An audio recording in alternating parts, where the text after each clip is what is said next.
आज हम Bihar SSC CGL और इंटर प्लस के लिए जीके जीएस का डिस्कशन कर रहे थे। चलिए आज हम अगला सेट देखते हैं। अगला सेट है हमारा कि विश्व का सबसे ऊंचा सक्रिय ज्वालामुखी कौन है। तो आप लोग पढ़ेंगे कि विश्व का सबसे ऊंचा सक्रिय ज्वालामुखी जो है अभी वर्तमान में दोस्तों वो है आपका कोटोपैक्सी। ठीक है। अब मोनो लावा आप लोग जानते हैं कि यह यूएसए वाला है, पोपा म्यांमार में है, ओजोस और डल साल्वाडो ये आपका भी दक्षिण अमेरिका में पड़ता है। ठीक है। तो सबसे ऊंचा सक्रिय ज्वालामुखी है। ठीक है। निम्नलिखित में से कौन सा द्वीप समूह जनसंख्या के दृष्टि से, देखिए द्वीप समूह है यहाँ पे। द्वीप समूह का मतलब, द्वीप का मतलब क्या जानते हैं, जिस देश के चारों तरफ से पानी लगा हो वह द्वीप है। भारत एक प्रायद्वीप है क्योंकि भारत के त्रिकोणीय यानी तीन तरफ से स्थल से है और एक तरफ से दक्षिण की तरफ से जल है, इसलिए प्रायद्वीप है। तो यह द्वीप समूह पूछ रहा है। तो यहाँ पे जापान जो है दोस्तों यह द्वीप है। ऑप्शन में कोई है नहीं। ऐसे अगर पूछता तो सबसे ज़्यादा जनसंख्या दोस्तों इंडोनेशिया में है और सबसे ज़्यादा द्वीप समूह इसी के पास है, लेकिन ऑप्शन के अनुसार जापान होगा। और जापान में जान जाइए कि 12.59 करोड़ ही जनसंख्या था। जैसे कि बिहार का आप देखिएगा तो 10,99,452 हो गया है, अब जो कि वर्तमान में 13,07,310 के करीब में हो गया है। तो याद रखिएगा यह बिहार से भी कम है। स्थल मंडल को निम्नलिखित में से कौन वर्णित करता है। तो स्थल मंडल को दोस्तों बोल रहा है। तो स्थल मंडल हम लोग का चार चीज़ें आप देखिएगा, जैसे कि मेंटल होता है। सबसे पहले आप देखिएगा कोर, तब मेंटल, तब होता है क्रस्ट। ठीक है। तो सबसे ऊपरी परत जो होती है दोस्तों वह क्रस्ट होती है। सबसे पहले कोर, तब मेंटल, तब क्रस्ट। ये पृथ्वी की तीन भाग होते हैं, जो हम लोग ऊपर में क्रस्ट पर रहते हैं, जिसको हम लोग भूपटल कहते हैं। ठीक है। तो क्रस्ट के हिंदी भूपटल होता है। भूपटल और यह मेंटल सबका दो भाग होते हैं, ऊपरी क्रस्ट, निचली क्रस्ट। ऊपरी मेंटल, निचली मेंटल, ऊपरी कोर, निचली कोर। ठीक है। तो उसी प्रकार यहाँ पे बोल रहे हैं कि कौन सा स्थल मंडल जिसमें हम लोग रहते हैं, तो वह डिनोट करता है दोस्तों भूपटल और ऊपरी मेंटल को। ठीक है। तो याद रखिएगा। चलिए आगे कहते हैं, आगे चलते हैं। सोलास वन किस प्रकार के वनों को कहा जाता है दोस्तों। सोलास वन नीलगिरी एवं पालनी पर्वत। नीलगिरी आप जानते होंगे कि यह पर्वतमाला है जो वह कर्नाटक, केरल और तमिलनाडु तीन राज्यों में पाया जाता है। नीलगिरी, ताहर नील हम लोग भी कहते हैं। तो नीलगिरी है दोस्तों यह पालनी पर्वत है। यह मुख्यतः आपका तमिलनाडु के क्षेत्र वाले जो शीतोष्ण कटिबंधीय वन होता है उसको सोलास वन कहते हैं। क्या कहते हैं? Solas one. अगले कि संपूर्ण भारत का अंशांशीय विस्तार।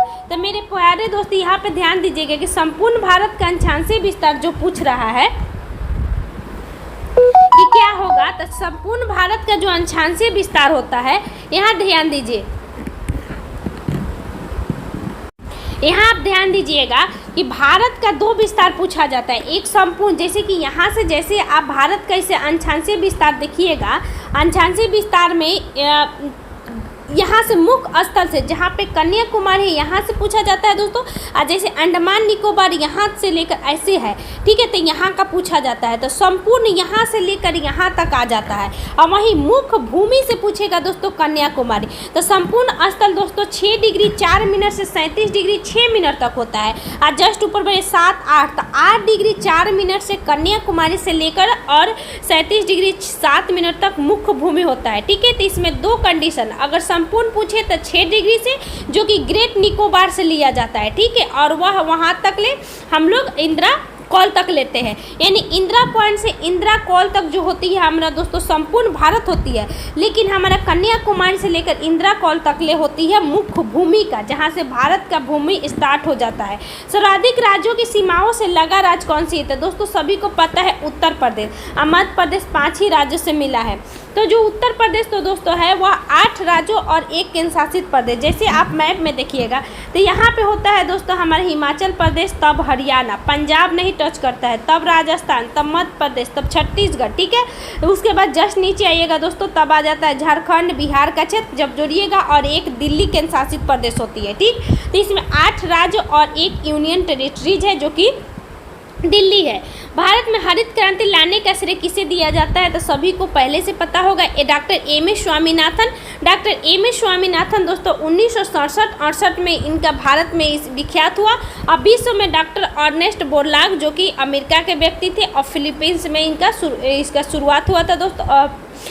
अगला हम चलते हैं डॉक्टर वर्गीज कुरियन को कौन थे दोस्तों, दुग्ध उत्पादन से संबंधित, यानी दुग्ध उत्पादन के इनका जनक कहा जाता है।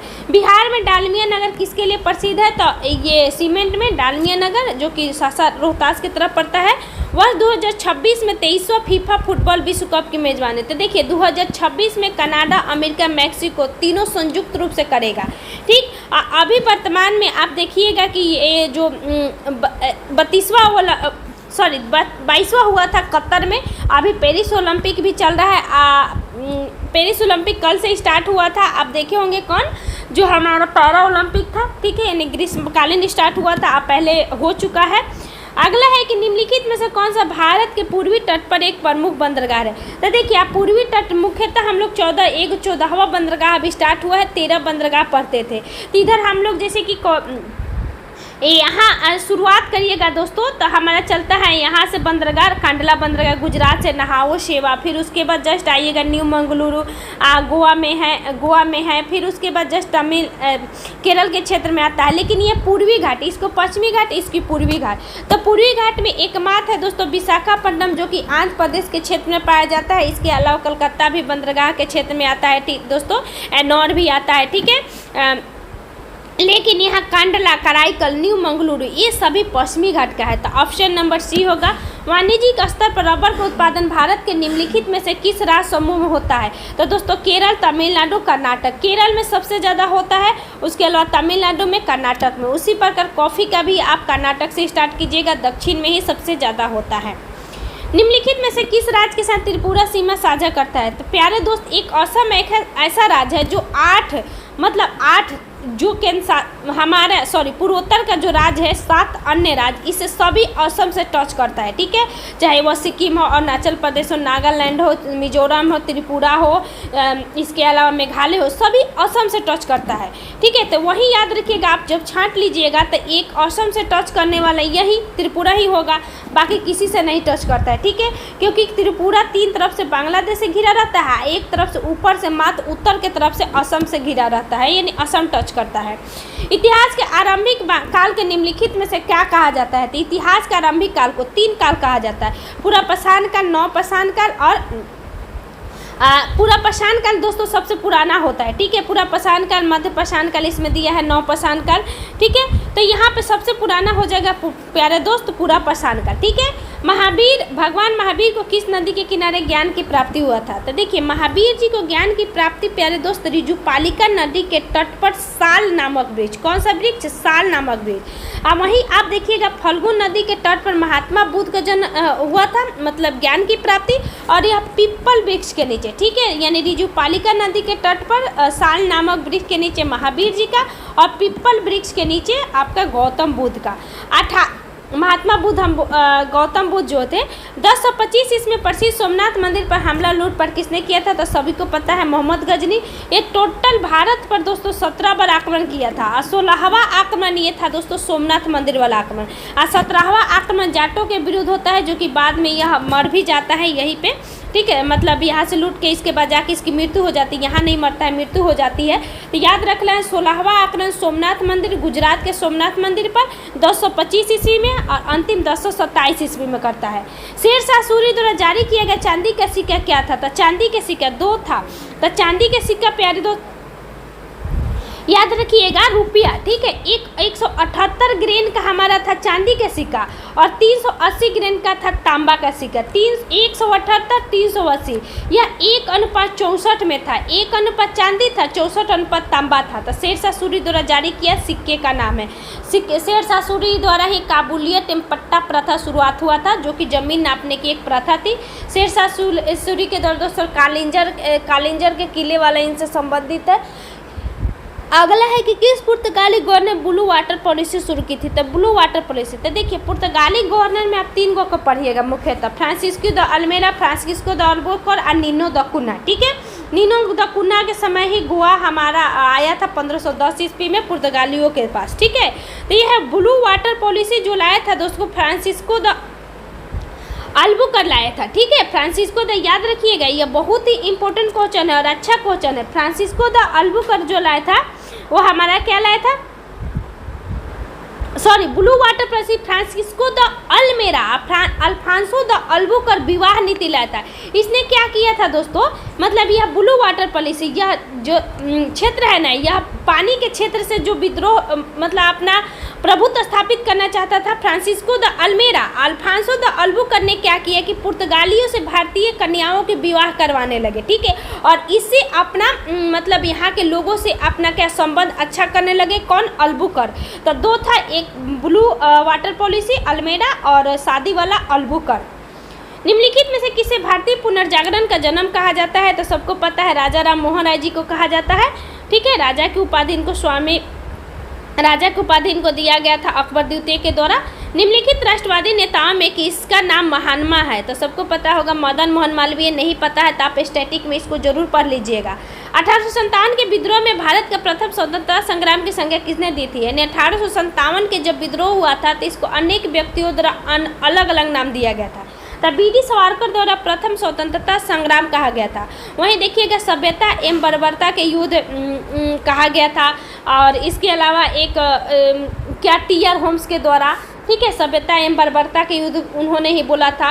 अन्य व्यक्तियों के द्वारा अन्य नाम दिया गया है, उसको जरूर देखिएगा। एक हम वीडियो भी बनाए हैं। गीता रहस्य नामक पुस्तक किसका है? बाल गंगाधर तिलक को कहा जाता है। गीता रहस्य पुस्तक इन्होंने लिखा था, बाल गंगाधर तिलक। 1920 ईस्वी में इनकी मृत्यु भी हो जाती है। किसने कहा जब तक यह तीसरी शक्ति अथवा इंग्लैंड यहाँ है हमारे सांप्रदायिक मतभेद हमें परेशान करते रहेंगे? आप देखते होंगे महात्मा गांधी ने कहा था सांप्रदायिक मतभेद जो 1909 ईस्वी में हमारा आया था मार्ले मिंटो सुधार में सांप्रदायिकता का भाव आया हिंदू मुस्लिम वाला, और बाद में जाकर जो कि 1932 में कम्युनल अवार्ड देखिएगा उस समय भी आया। आगे भी चलकर हमारे जो अंबेडकर के साथ इनका पुनः पैक्ट हुआ उसमें भी ये बात आया था। तो उन्हीं बात पे इन्होंने टिप्पणी किया था कि जब तक इंग्लैंड रहेगा तब तक यह सांप्रदायिक मतभेद बना रहेगा, ठीक है, महात्मा गांधी के द्वारा। और सबसे ज़्यादा सांप्रदायिकता का शिकार कौन होते हैं? महात्मा गांधी होते हैं। निम्नलिखित में से मांग का सिद्धांत का पद क्या है? तो मांग का सिद्धांत का पद मूल एवं आवश्यक संपत्ति है दोस्तों। निम्नलिखित में से किस देश को वर्ष 2022-23 के लिए अंतर्राष्ट्रीय समुद्री संगठन परिषद के लिए? तो सिंगापुर है, ठीक है। अगला है दोस्तों गिनीज गुणांक का प्रयोग किसके लिए किया जाता है दोस्तों? तो देखिए गिनीज गुणांक और दो गुणांक होता है, ठीक है। तो गिनीज गुणांक जो होते हैं दोस्तों, एक समानता और असमानता, दो चीज़ें होती है। तो गिनीज गुणांक का प्रयोग दोस्तों आय की समानता के लिए करते हैं, ठीक है, आय की समानता गिनी गुणांक। स्वच्छ भारत मिशन कब स्टार्ट हुआ था? तो 2 अक्टूबर 2014 को। निम्न में से उत्पादन के क्रियाशील साधन है, यानी देखिए सबको पता है कि हम तभी अपना उत्पादन कर सकते हैं जब तक हम क्रियाशील हो, जब तक हम मेहनत करते हैं, जब तक हम अपना श्रम लगाते हैं। तो इसलिए श्रम, भूमि, श्रम, पूंजी, संगठन उत्पादन के एक साधन है, लेकिन सबसे ज़्यादा क्रियाशील आपका है श्रम। प्रकाश की तरंगदैर्घ्य को मापने की इकाई क्या है दोस्तों? तो एंगस्ट्रम, ठीक है। किसी आदर्श द्रव की श्यानता कितनी होती है? तो किसी आदर्श द्रव की श्यानता 0 होती है। एक उड़ते हुए जहाज निम्न में से कौन सी ऊर्जा होती है? तो उड़ते हुए जहाज में पहले दोस्त स्थितिज और गतिज दोनों होती है। जब जहाज ऊपर जाती है तो गतिज ऊर्जा, और एक समान गति से जब चलने लगती है एकदम ऊपर जाकर आसमान में तो उसमें स्थितिज ऊर्जा आ जाती है, ठीक है, स्थिरता आ जाती है, और इसमें रेखीय संवेग संरक्षण के सिद्धांत पर यह उड़ता है। अगला है कि परावर्तन के नियम के अनुसार क्या है? तो देखिए परावर्तन के 2 नियम होते हैं। जैसे कि ये हमारा कोई भी परावर्तक सतह है, यहाँ से आपतन कोण, आपतित किरण ये होगा, आने वाला किरण आपतित किरण, परावर्तित किरण जाने वाला किरण, आपतित किरण, परावर्तित किरण तथा आपतन बिंदु। यहाँ आपतन बिंदु है दोस्तों, ये आपतन बिंदु पर डाला गया ये अभिलंब है, तीनों एक ही समतल में, देख रहे एक ही समतल में है ऊपर की तरह। तो यही कहता है आपतित किरण, परावर्तित किरण तथा आपतन बिंदु पर डाला गया अभिलंब तीनों एक ही समतल में स्थित होती है, पहला नियम। दूसरा नियम कहता है कि आपतन कोण, जो ये आपतन कोण है और दोस्तों यह परावर्तन कोण है, तो आपतन कोण का मान परावर्तन कोण के मान के बराबर होता है। आप ऐसे देखते हो I बराबर R, छोटा में होता है, ठीक है। तो इसमें जो होगा आपतन कोण परावर्तन कोण के सदैव बराबर होते हैं, ऑप्शन नंबर सी। परमाणुओं में उप परमाणु कौन है? तो परमाणु में दोस्तों प्रोटॉन, इलेक्ट्रॉन, न्यूट्रॉन, जो कि इलेक्ट्रॉन जो होती है ऊपर चक्कर लगाती है लेकिन उसका मूल कण है। निम्नलिखित में से किससे स्टेनलेस स्टील की कठोरता आती है? तो कार्बन के साथ। इनमें से किस रोग में प्रतिरक्षा प्रणाली कम प्रभावित या नहीं प्रभावित होती है? तो याद रखिएगा दोस्तों प्रतिरक्षा प्रणाली प्रभावित किससे होती है और कम ज़्यादा किससे होती है दोस्तों? तो इन्फ्लुएंजा एक जैसे कि नहीं होता है कि छींक वाला बीमारी है एक तरह का, मतलब इसमें वायरस वाला है। प्रकृति में पानी का सबसे शुद्ध रूप क्या है? तो प्रकृति में पानी का सबसे शुद्ध रूप वर्षा का पानी। किन युग्मों में भौतिक राशि के समान विमीय सूत्र नहीं है? तो विमीय सूत्र देखिए, कार्य, ऊर्जा का, भार, बल का, आवेश, संवेग का, सबका एक समान होता है। ठीक है, जैसे कि बल का देखिए mL/t-2, उसी तरह भार का भी होता है। आप कार का mL²t-2 देख लीजिएगा, आवेग का mL/t-1 होता है, तो उसी तरह आवेग का होते हैं, लेकिन बल एवं दाब का एक समान नहीं होता है। ठीक है, आगे चलते हैं। निम्नलिखित में से कौन विद्युत का अच्छा चालक नहीं है? तो विद्युत का अच्छा चालक दोस्तों ब्रोमीन नहीं है, क्योंकि यह द्रव अधातु है। यहाँ आप धातु ग्रेफाइट को देखिएगा अधातु होता है, लेकिन अधातु होने के साथ साथ इसमें चालकता पाई जाती है। तो चांदी, तांबा, ये सब होगा। डाउन सिंड्रोम किस में होता है? तो दोस्तों अनुवांशिकी रोग होती है एक डाउन सिंड्रोम। शरीर का सबसे कठोर भाग कौन सा है? तो एनामेल, सभी को पता है, जो कि ये आपका दांत का ऊपरी हिस्सा होता है। निम्न में से कौन युग्म सही मिलान नहीं है? तो देखिए, विटामिन B1 को बायोटिन 100% गलत है। विटामिन B3 को नियासिन, विटामिन B12 को साइनोकोबालामिन, विटामिन K को फिलोक्विनोन। तो देखिए, विटामिन 7 को बायोटिन कहा जाता है, ना कि विटामिन B1 को। तो ऑप्शन नंबर ए होगा। निम्नलिखित में से कौन सा कोशिका मानव शरीर की सबसे लंबी कोशिका है? तो दोस्तों तंत्रिका तंत्र की कोशिका, जो कि पीछे होती है, जो रीढ़ से संबंधित होती है। निम्नलिखित में से कौन सी आहार नलिका है? तो आहार नलिका दोस्तों इसोफेगस होती है, जो गले में होती है। गुर्दे की संरचनात्मक एवं कार्यात्मक इकाई क्या है? तो गुर्दे के दोस्तों नेफ्रॉन होती है। इंसुलिन की कमी से कौन सी होती है? तो मधुमेह रोग होती है। निम्नलिखित नोबेल गैसों में से कौन सा वायु में नहीं पाई जाती है दोस्तों? तो रेडॉन नहीं पाए जाते हैं। ठीक है, जेनॉन को एस्ट्रेंजर गैस कहा जाता है, क्योंकि अक्रिय गैस कोई यौगिक नहीं बनाता है, लेकिन जेनॉन एक ऐसा अक्रिय गैस है जो यौगिक बनाता है। निम्नलिखित देशों में से किसमें कुल औद्योगिक क्षेत्रफल का कम से कम 60% भाग वन रखने का संवैधानिक प्रावधान है? मोस्ट इंपॉर्टेंट, आज तक किसी भी देश में 60% वन नहीं है कुल क्षेत्रफल का। अपना भारत भी देखिएगा तो यहाँ पे 24.62 ही करीब में है, लेकिन यह एक भूटान एक ऐसा देश है जहाँ पे आपको 60% वन रखना ही है, जो कि संविधान में ही प्रावधान किया गया है। कहा जाता है कि जो भूटान है, इसके पास यह हमेशा कार्बन क्रेडिट, कार्बन को खरीदता है, जिसके कारण इसके पास शुद्धता बहुत अच्छी तरह से है। ठीक है, भूटान के पास पेड़ पौधा की उपलब्धता भी बहुत अच्छा है। आगे चलते हैं। अगला है कि नादिर शाह का आगमन निम्नलिखित में से किस मुगल बादशाह के समय हुआ था? तो नादिर शाह के यहाँ तख्ते ताउस वाला जो हम लोग पढ़ते हैं, वह मोहम्मद शाह के समय हुआ था। ऑप्शन नंबर सी, यह 1718 से लेकर 48 तक ले रहता है। ठीक है, 1948 तक। निम्नलिखित में सबसे कम आबादी वाला नगर कौन सा है? तो सबको पता है वेटिकन सिटी। वेटिकन सिटी सबसे कम आबादी वाला नगर है। ठीक है, और सबसे छोटा देश भी है। सावक किस देश का गुप्तचर संस्था है दोस्तों? तो सावक जो देश तो है वह गुप्तचर संस्था आपका है जापान का। ईरान का देखिएगा, ईरान का है, और सावक ईरान का है। जापान का प्यारे दोस्त नाइचो होता है। ठीक है, जापान का नाइचो होता है। वहीं आप इराक देखिएगा तो इराक का जो हमारा होता है दोस्तों अल मुखबरात, और मिस्र का केवल मुखबरात, मिस्र का मुखबरात, इराक का अल मुखबरात, जापान का नाइचो, ईरान का सावक। विश्व पर्यटन संगठन का मुख्यालय कहाँ है? मैड्रिड, जो कि स्पेन शहर में है, स्पेन के मैड्रिड में है, और यह 1925 में इसकी स्थापना होती है।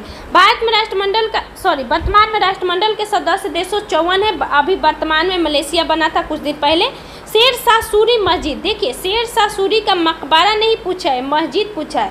तो मस्जिद दोस्तों पटना में था और मकबरा सासाराम में है। वर्ष 1907 ईस्वी में सूरत अधिवेशन में कांग्रेस में नरम दल गरम दल के बीच विभाजन के निम्नलिखित में से कौन सा कारण नहीं था?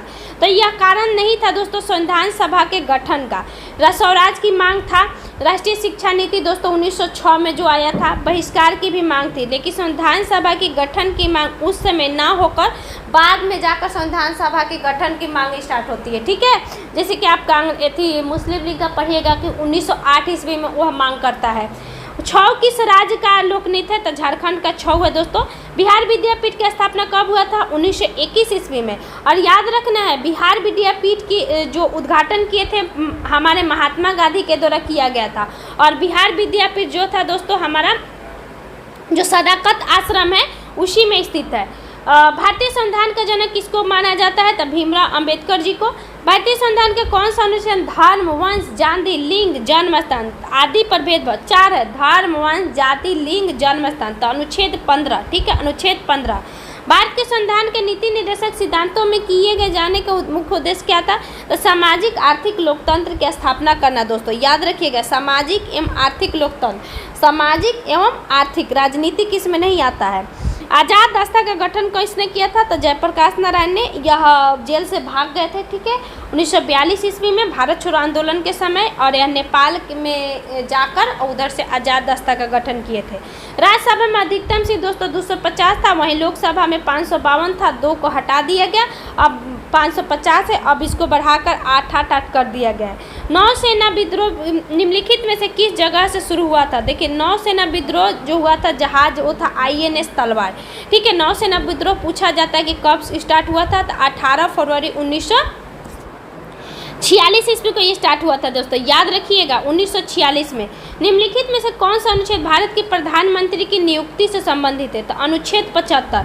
देखिए अनुच्छेद 75 से संबंधित क्लोज 1, 2, 3, 4 इशारे हैं। जैसे कि 75 में भारत के प्रधानमंत्री की नियुक्ति भारत के राष्ट्रपति करेगा और लोकसभा में बहुमत दल के नेता होगा, ठीक है। यानी यह बहुमत दल का जो पार्टी में सबसे ज़्यादा बहुमत होगा वही अपना दल में से एक नेता, वरिष्ठ नेता को चुनेगा। अगला है दोस्तों कि 75 के 1 में होता है कि भारत के राष्ट्रपति भारत के प्रधानमंत्री के सलाह पर अन्य मंत्रियों की नियुक्ति करेगा, 1 में है। 2 में दोस्तों है कि जितने भी नियुक्ति हुआ है वह सभी भारत के राष्ट्रपति के प्रसाद प्रयत्न होंगे, ठीक है। और 3 में दोस्तों कहता है कि सभी लोग सामूहिक रूप से लोकसभा के प्रति उत्तरदायी होंगे, जो भी सदस्य होंगे, ठीक है। 78 में आप जानते होंगे कि 78 एक कड़ी का काम करता है, यानी भारत के राष्ट्रपति ये हुए, अब भारत के प्रधानमंत्री हो गए। इनके दोनों के बीच आपसी बातें जो होती है, जैसे कि संसद में कोई बात हो किसी भी व्यक्ति का, यह जो पहुंचाने के काम होते हैं अनुच्छेद 78 के तहत भारत के प्रधानमंत्री का। किस अनुच्छेद के तहत भारत का उच्च न्यायालय रीट जारी करता है? तो उच्च न्यायालय 226 और सुप्रीम कोर्ट 32। जन प्रतिनिधित्व अधिनियम कब पारित हुआ था? 1951 में। एक वर्ष में ग्राम सभा की न्यूनतम कितनी बैठक बुलाई जा सकती है? तो 4 बार। अधिकतम की कोई सीमा नहीं है, न्यूनतम 4 बार। मुखिया अपना त्यागपत्र किसको देता है दोस्तों? तो जिला पंचायती राज पदाधिकारी को, ठीक है, जो कि एक DM पद के तहत होता है। निम्नलिखित में से किसे भारतीय प्रेस का मुक्तिदाता कहा जाता है? चार्ल्स मेडकॉफ को। देखिए भारतीय प्रेस का मुक्तिदाता चार्ल्स मेडकॉफ को कहा जाता है, याद रखिएगा दोस्तों। आशा करते आप लोगों को अच्छा लगा होगा, और यह फटाफट क्विक रिवीजन है, ठीक है। आप लोग को अच्छा लगे तो वीडियो जरूर शेयर कीजिएगा। Thank you so much.